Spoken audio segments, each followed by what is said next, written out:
Hi, hello and welcome back to Nosey Learner. Today, let's focus on the study of light and its properties.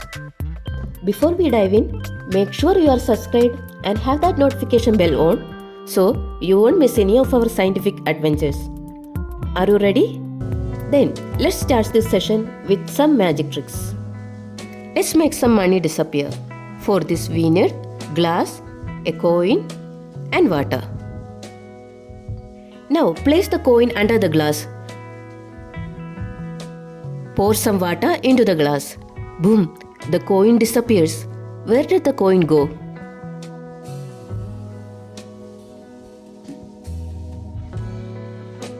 Now let's do another trick. For this you need a pen, paper and a glass of water.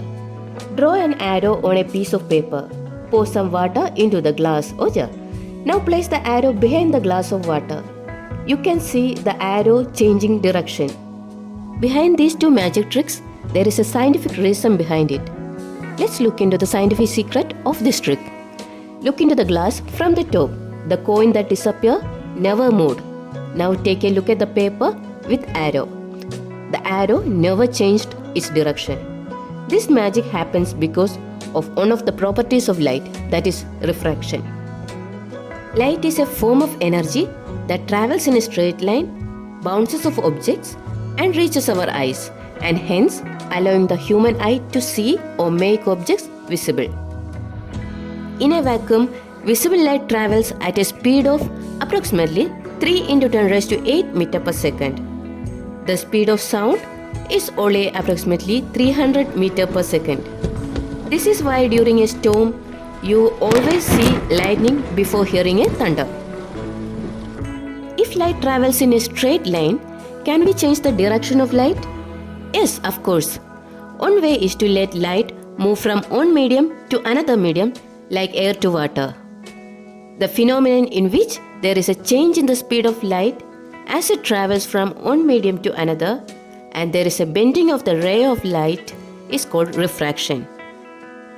When the light travels through one medium such as air, it experiences little or no refraction. However, when light travels through one medium to another, such as air to water, it slows down and changes its direction. The molecules in the air are spread out, so the light is able to pass through it easily. However, the molecules in water are close together, and therefore light refraction occurs. The water bends the light so much that the light bounces back into the glass. In the end, none of the light from the coin reaches your eyes. So, the coin seems to have disappeared. It's because of refraction, the arrow changes its direction. Light bends when it enters the water and then bends again when it leaves the water, which is why the image ends up looking flipped. Another way to change the direction of light is to let light fall in a shiny surface. When a ray of light falls on a smooth, polished surface, like a mirror or a shining steel spoon, the light ray bounces back, and it is called the reflection of light. Place a bottle in front of a mirror. Try to see the bottle in the mirror. It appears similar bottle is placed behind the mirror. The bottle which appears behind the mirror is called image of the bottle, and the bottle itself is the object. Image formed by a plane mirror is erect, and the image is at the same distance behind the mirror as the object is in front of it. Do you know why the word ambulance is written laterally inverted in front of the ambulance? Because when the ambulance is seen in the rear view mirror by another vehicle, the image of the word would get inverted, letting the driver read the word properly, so that he can provide the way to the ambulance. Usually the image formed in the mirror is same size as the object. But have you ever wondered why the side mirror of your scooter or car shows the image smaller than the object themselves? It's because they are spherical mirrors. A spherical mirror is a mirror which has the shape of a piece cut out of a spherical surface. There are two types of spherical mirror, concave and convex.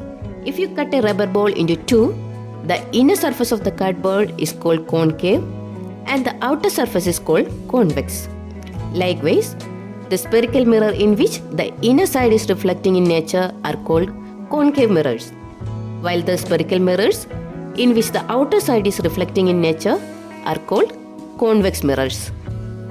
Touch and feel the side mirror of your vehicle. Did you feel it thicker in the middle than the edges? Those mirrors which feel thicker in the middle than the edges are called convex mirror. Convex mirror can form images of objects spread over a larger area. So this helps the driver to see the traffic behind them.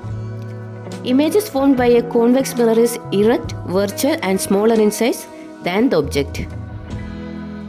Did you know what is erect and virtual image?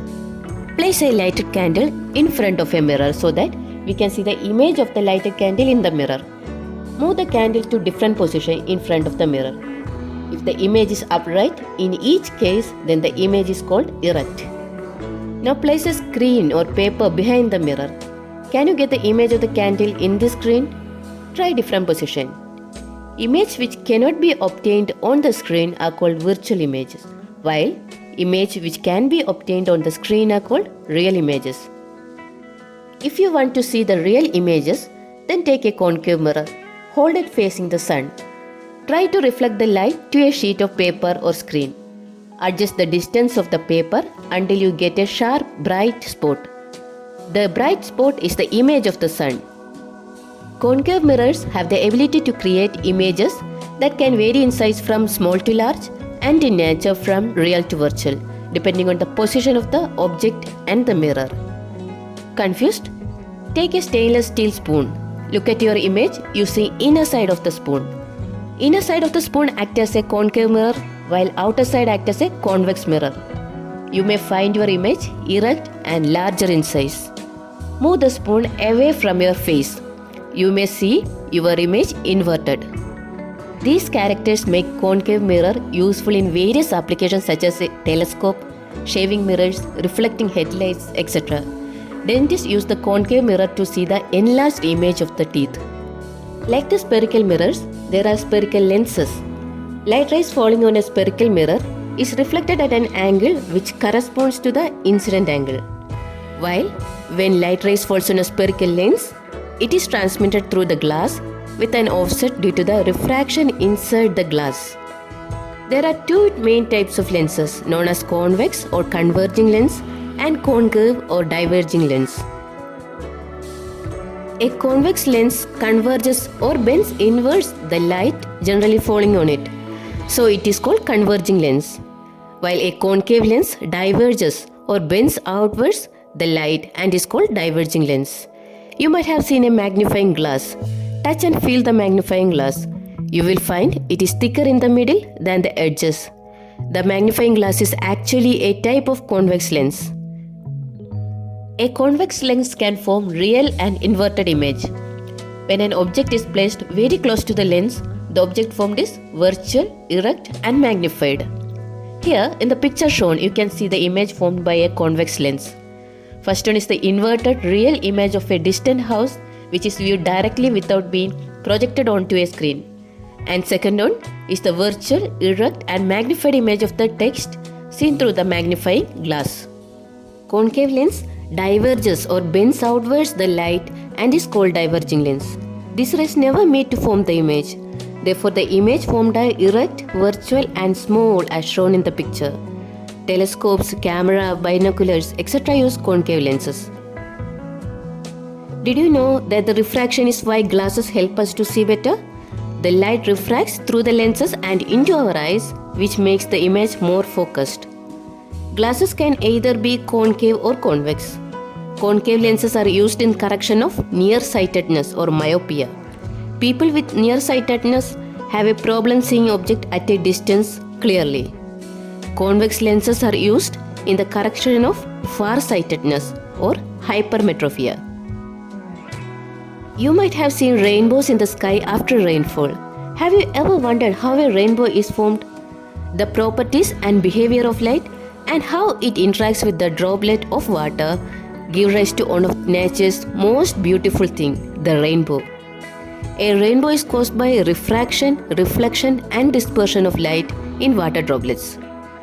Most rainbows are spherical rather than the often said teardrop shape, and it is this spherical shape that provides the condition for a rainbow to be seen. The water droplets acts like a prism. A white light is composed of 7 colors, that is violet, indigo, blue, green, yellow, orange and red. When sunlight passes through the water droplet, which acts as a prism, first it gets refracted and then it splits into its 7 constituent colors.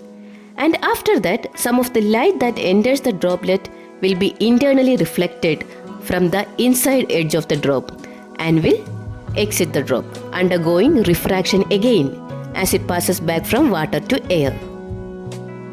We said when white light passes through a water droplet, it splits into its 7 constituent colors. This process of white light splitting into its constituent colors is termed as dispersion. So, can we mix these colors to get white light? Yes, let's see. Take a circular cardboard disc. Divide the disc into 7 segments. Paint the 7 rainbow colors on these segments. Fix the disc loosely on the tip of a refill of a ballpoint pen. Ensure the disc rotates freely. Rotate the disc in the daylight. When the disc is rotated fast, the colors get mixed together and the disc appears to be whitish. Such a disc is popularly known as Newton's disc. Today we have gone through 3 main properties of light: reflection, refraction and dispersion of light. There are other properties like polarization, diffraction, etc., which we will explain in another session. So friends, how well did you understand this session? Let me check. Convex mirror is used as reflector in street lamps, whereas concave mirror is used as a reflector in torch and car headlight. Why? If you know the answer, comment below. Also, if you know any magic tricks or experiments to explain the properties of light, please comment. Did you enjoy today's content? Then don't miss out on our future videos. Hit that subscribe button and stay updated on all our future adventures. Let's continue this journey together. Thanks for watching. Bye bye.